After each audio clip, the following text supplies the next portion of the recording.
Picture a silent night over the Aegean Sea. Seriously, think of a night so calm, it feels like the water itself is holding its breath. The island lights are glowing like scattered embers, the harbors are perfectly peaceful, and the skies are pitch black. And then, out of absolutely nowhere, that silence is completely shattered by the impossible.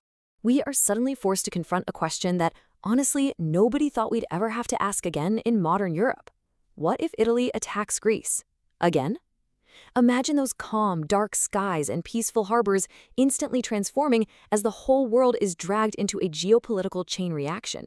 We're looking at a historic European relationship, one that is already super heavy with memory, shifting borders, and modern alliances, turning into a full-blown Mediterranean crisis before the sun even comes up. The dark, calm Aegean erupts into immediate chaos. But look, this wouldn't just be some localized border clash. No, this would be a terrifying rupture in the whole idea that post-war Europe is somehow beyond territorial aggression between major states. It would literally feel like a wall breaking down, the wall that separates our modern, civilized diplomacy from the much darker chapters of history. And in our hyper-connected world, there's absolutely no way this stays hidden in the dark.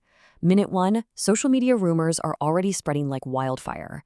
Minute 15, military tracking and emergency alerts go out. By minute 30, global news networks are running wall-to-wall coverage.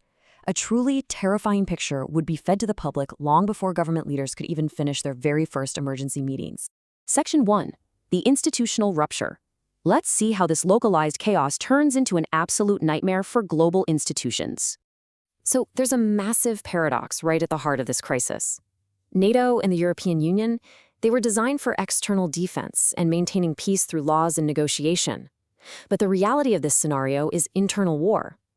NATO is simply not built to handle open, kinetic conflict between two of its own deeply integrated members. It's like a system totally short-circuiting. And because of that paradox, the fallout is instantaneous.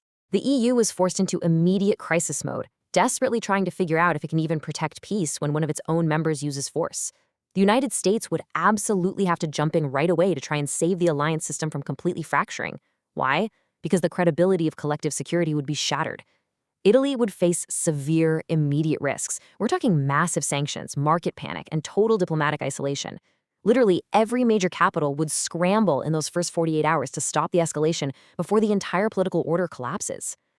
Which brings us to the physical reality of all this. Section 2, the Mediterranean battlefield.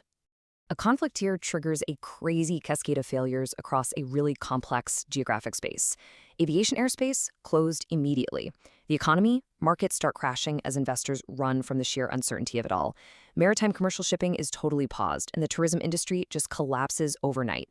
This economic shock would be incredibly fast and absolutely brutal, paralyzing Mediterranean trade and sending a giant red flag to investors about the stability of the entire European continent. This geographic complexity means major sea lanes and air corridors get completely disrupted. We'd see defense systems at strategic choke points go on high alert and the sudden collapse of normal coastal routines. The Aegean and Ionian theaters would instantly become zones of absolute fear. For Greece, these islands aren't just patches of land. They represent national identity, livelihoods, and strategic posture. They'd instantly become centers of deep anxiety for families and defense forces alike, making the geography they live with every single day feel incredibly dangerous overnight. But modern conflicts aren't just fought over islands and sea lanes anymore, right?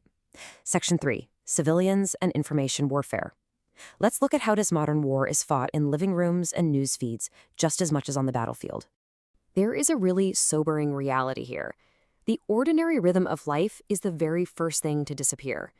Even before the big military maneuvers unfold, everyday civilians are thrown straight into survival mode.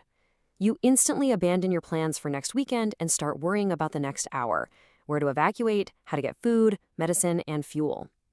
That sudden, jarring shift into living purely in the moment of urgency is one of the deepest horrors of any conflict.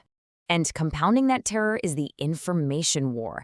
In a modern crisis like this, truth arrives in bits and pieces, fragmented videos and wild claims. Social media just overflows with clips and theories, and you know how it goes. Instant hot takes often completely override verified evidence. This leads to a massive, rapid spread of panic and unverified rumors. And here's the kicker. The struggle for public opinion actually shapes the diplomacy. The very first narrative that people latch onto can dictate the political response before the facts are even fully clear, giving the crisis a highly dangerous life of its own. Finally, we have to talk about the psychological weight of historical memory in this region. Section 4, the cost of again. That word, again, represents the terrifying return of unresolved historical grievances.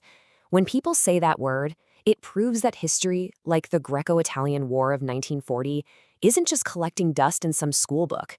It actively shapes public emotion right now. It turns the past into part of the modern battlefield. Every official statement, every defense strategy, and every Greek response would be filtered through the pain of those past conflicts. The past wouldn't just be in the background, it would be front and center, driving the present. And this dynamic gives us a chilling realization. Institutions do not erase history, and alliances do not automatically erase rivalry. Even if outside powers stepped in quickly and forced a rapid ceasefire to stop the worst from happening, the underlying trust would be totally shattered. It would serve as a massive civilizational warning to all of Europe that integration doesn't magically make old wars impossible. Peace is something that actually has to be actively, constantly defended. So, I want to leave you with this final thought for today's explainer. Is European peace permanent, or is it just a pause in history? It's a pretty chilling reminder of exactly how fragile our modern order can be when old tensions are never truly buried.